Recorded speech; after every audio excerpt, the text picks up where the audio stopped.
Hi everyone, welcome to my channel once again, and today we'll be discussing the character Macbeth from the famous play Macbeth by William Shakespeare. The plan is to take you scene by scene and act by act and characterize the character Macbeth as in-depth as possible. We first hear about the character Macbeth in Act 1 Scene 2, we don't actually see him on stage. He is spoken of by a wooden sergeant, which tells us that Macbeth is very brave and highly intelligent in terms of battle. He is valiant, bloody, and very powerful in terms of battle, and that is what attracts the attention of the readers so far. He rips MacDonald open by his sword and puts his head on a battlement, what is basically a spike, to display to the audience his bravery.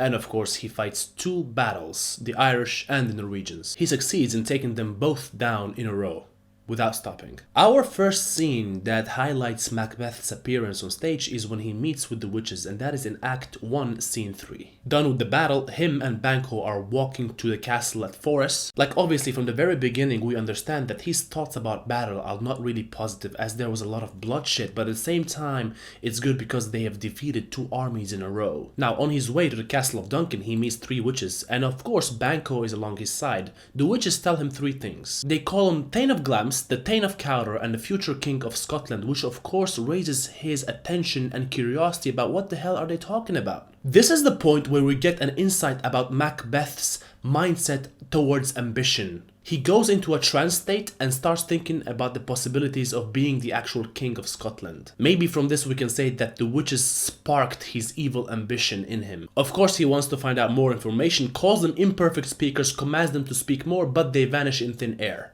Now the first thing that comes to his mind is how will he become king if there's already a king called Duncan ruling? Already he is thinking about murdering King Duncan. From this moment on in the play, nothing else matters anymore but acquiring kingship and the throne. He is shown to be very indecisive regarding his decisions about whether to kill Duncan or to proceed and just wait for things to happen by themselves naturally. In Act 1 Scene 4, there's bad news. Macbeth meets Duncan and Duncan names his son the successor of his kingship. Due to the fact that Macbeth has committed various valiant bravery in battle, he disregards and dislikes the fact that the king doesn't want to name him as a successor, but of course his son. And now his thoughts of killing King Duncan shift back to him, and he starts thinking about killing him and his son Malcolm. This is the point where he starts to realize that maybe murder is the only way he could acquire kingship ever in his life, because of course now there's a successor to him. In Act 1 Scene 7, Macbeth is united with his wife in a chamber and he's questioning about why he should or shouldn't kill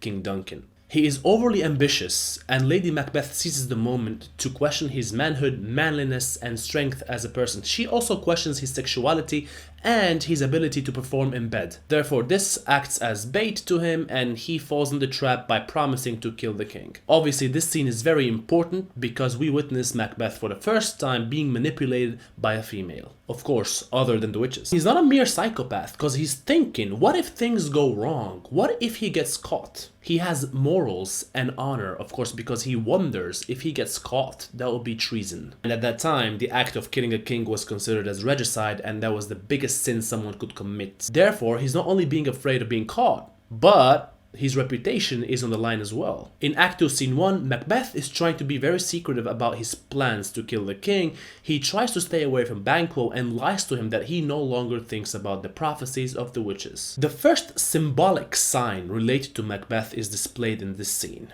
He sees a dagger suspended in the air before him. He tries to reach for the dagger, but his hand slides through it. Now, does this act as an incentive to kill the king? Was this sent by the witches? Is this his hallucination? Does everyone see this? That is the question. Various wise men say that if you can visualize something, then you can do it. So maybe this is exactly what's happening. He is visualizing a knife, a dagger. And the reason I'm saying this is because the dagger appears clean at first and then it shows to be covered in blood. Hence, maybe this is relevant to Duncan's blood. He prepares himself to kill the king, and he no longer can back off of the promise he made to his wife, which is killing King Duncan. Macbeth commits an atrocity. He murders the king, and this is in Act 2, Scene 2. He hears a knocking at the gate and he starts thinking and wishing that if this knocking could just bring the king back, and of course that is impossible. So immediate signs of regret are shown in Macbeth. He reacts poorly to blood because the blood on his hands, Duncan's blood, starts making him think that this blood will be never washed. And of course, this is also considered a sign of guilt. Now, another crucial statement is that he hears some people wake up and say some prayers next to the chamber. Of course, he is still in Duncan's chamber, and in the chamber next to him, this happens. He hears them say some prayers and he is unable to say the word amen. He wants to join them in their prayers but is unable to say any religious prayers and even specifically the word amen. He wonders if God actually took this ability from him. Of course, this is regicide. Regicide is the worst act you could have committed in Shakespearean times. Killing a king in Shakespearean times was considered as killing a prophet, and therefore this sin that he commits is like the worst sin that you can imagine. He also tells us and his wife that while he was killing Duncan, he heard some voices in his head, and those voices told him that he will never be able to sleep again. This is very funny because Lady Macbeth starts to hallucinate at the end of the play and is not able to sleep properly. Is this a coincidence or is it ironic? What do you think? Again, he doesn't even put the daggers back where the chamberlains are because of course he took their daggers. And he is completely lost in his own thoughts. A knocking gate shakes him up, and this is another sign that he's mentally unstable. In Act 2, Scene 3, Lennox enters, and of course our main villain, well, I wouldn't say villain, but I would say the person who's trying to put Macbeth down, Macduff, enters. They discover the dead body of Duncan and of course start asking questions. Macbeth responds to them briefly. He kills the chamberlains and says that anyone in his position would have done the same thing due to his state of mind. He obviously shifts from being a hero to a classical villain to the audience. In Act 3, Scene 1, Macbeth becomes king, and this is when he realizes that nothing regarding happiness could be achieved when he is a king. He is tortured by the guilt of killing Duncan. This is where religious reference comes into play because he questions if the act of killing Duncan will actually make him go to hell. Another issue arises, and this is basically that Macbeth thinks of Banquo because the witches, when they met them for the first time, said that Banquo's kids will be kings. His thoughts shift negatively again, and this is to kill Banquo and his kids. To him, being a king without a successor is just useless. Macbeth is terrified that Banquo may one day overthrow him. He doesn't do it himself, but he sends 3 murderers, and of course he sends 1 murderer to monitor the other 2, which shows his insecurity in terms of New Scotland. He tells the murderers to kill the king, but he does it in a way that he questions their manhood. Now, does this actually reflect on what his own wife did to him, or does he actually learn a lesson that this works, which is very funny, by the way? He is very good in adapting strategies. He is shown as a coward because he sends other people to do his dirty job while he appears as all the good king that everybody loves. Oh, full of scorpions is my mind, dear wife. This is what he tells his own wife regarding his mindset. And again, this is a symbol of what goes on in his mind and what he feels after killing all these innocent people. To satisfy his own mental state, he is willing to do as much evil as possible or as needed. He is done with morality as he goes on a killing spree, killing everyone that stands in his way. He is categorized as non-religious and villainous, as well as devilish, because he is saying that if it meant for the whole world to be destroyed, as well as heaven, in terms of getting his sanity back, then sure, why not? Act 3, Scene 4, very important. This is the feast, the banquet scene when he sits down and welcomes a lot of guests, thanes, lords to come sit with him to greet him as the new king of Scotland. The first thing that distracts him is the first murderer's appearance saying that Banquo is dead but his son Fleance escaped. The second thing that distracts him is the appearance of Banquo's ghost that sits in a chair that deems to be empty to everyone, but he sees somebody sitting there, of course, the ghost. He completely loses it, first of all because Banquo's son escaped, second of all because of the supernatural element, the ghost. The ghost appears once, confuses Macbeth, disappears.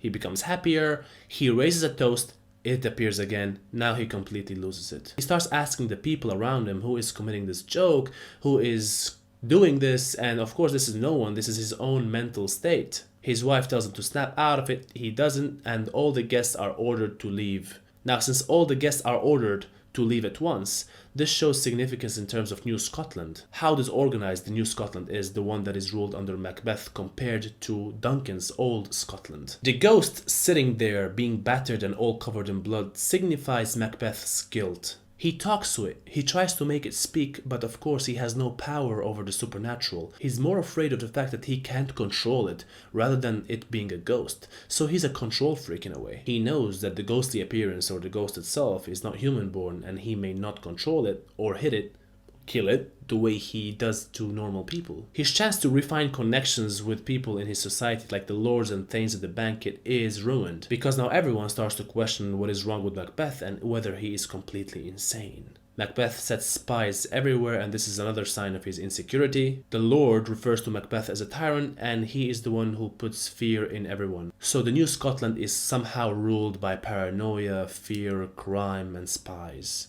Being told to stay away from Macduff by the witches is also a factor that he kills his own wife, Macduff's wife. He also kills the children of Macduff. In a way, he is bothered by the fact that the witches are telling him to stay away from a man that is born of human. But guess what? Macduff is a C-section. Of course, when you refer to C-section, do not refer to it as a C-section, but cesarean. And now we finally shift to Act 5, which is one of the most important acts, of course. Macbeth loses control over the new Scotland. Everyone is turning against him. Malcolm gets ready to come back to Scotland to fight him.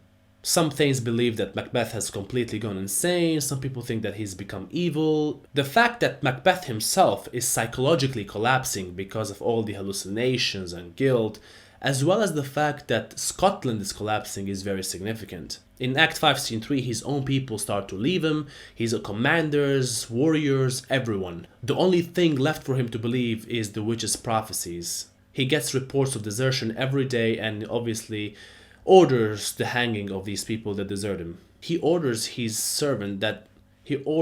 people to put away his armor that he has just put on himself, which further shows a sign of mental instability. His wife is very sick. He just briefly asks the doctor for her situation and continues to think about tactics, shows in a way his feelings towards his wife, which is very different from when she actually dies later on in the act. Knowing that Birnam Woods can't move, he still believes in the prophecy of the witches, which is very funny because Birnam Woods actually can move. In Act 5, Scene 5, again, he is shown to be a great warrior and person who knows infrastructure and knows battle techniques and tactics. He says that if he stays inside with his few warriors left behind and mercenaries that he, by the way, hired, he will have the advantage of the infrastructure and he might actually defeat the people coming to defeat him. His wife is dying. He is outnumbered. Malcolm is approaching with an English army. It's over. His wife dies, and what's worse is that Birnam Woods actually moves. Malcolm orders people, well, his army, to take branches from the woods to cover themselves as camouflage. So yeah, Birnam Woods does actually move. He takes the prophecy of the witches too literally and doesn't see what's between the lines. He thinks that literally the forest will move by itself, but he doesn't really think that people could actually use branches, cut it, and any other thing that may cause the forest to move. He kills young Seward, which further boosts his ego, showing that he still believes in the prophecy of the witches. But he does not surrender, and this shows what a brave character he is. Even though the witches tell him to stay away from Macduff, he goes in battle and fights him. This is when he notices that Macduff is actually a Caesarean and not naturally born of a woman, because he tells him that. As Macduff tells him that, he refuses to fight, puts down his sword, then picks it up again to fight, and this is when he basically dies. Brave Macbeth. This is how he ends. Now, overall, we could argue that Shakespeare uses the character Macbeth to signify how ambition could actually hurt you, because he is shown as a man that lacks a strong character. I hope you guys enjoyed watching this video and learned something new about the character Macbeth. Come back soon, and please do not forget to share, like, and comment. Thank you very much and have a good day.